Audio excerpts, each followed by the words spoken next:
continue avec l'actualité nationale et internationale. On débute avec cet accord de paix qui a été trouvé entre les États-Unis et l'Iran.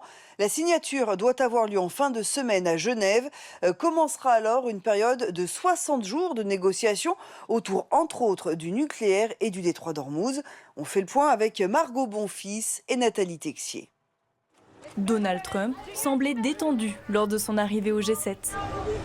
Tout se passe bien, merci. Hier soir, le président américain annonçait un protocole de paix entre les États-Unis et l'Iran. L'accord devra être signé en fin de semaine à Genève.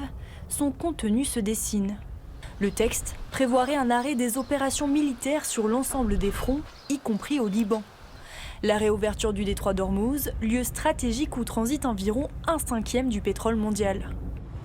Le ministère iranien des Affaires étrangères affirme que son programme nucléaire sera aussi sur la table des négociations, à une condition. L'accord final devrait être soutenu par une résolution du Conseil de sécurité des Nations Unies, après une période de 60 jours.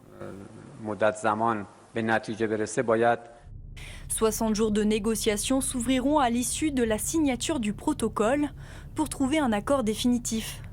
Parmi les sujets arbitrés, un péage iranien pour les navires franchissant le détroit, une question qui oppose les deux pays.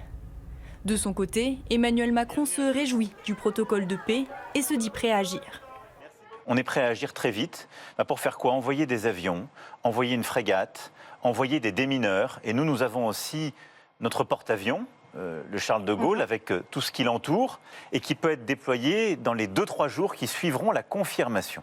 Dans l'attente d'une signature, le monde garde les yeux rivés sur les deux nations, dans l'espoir d'un répit après des mois de conflit.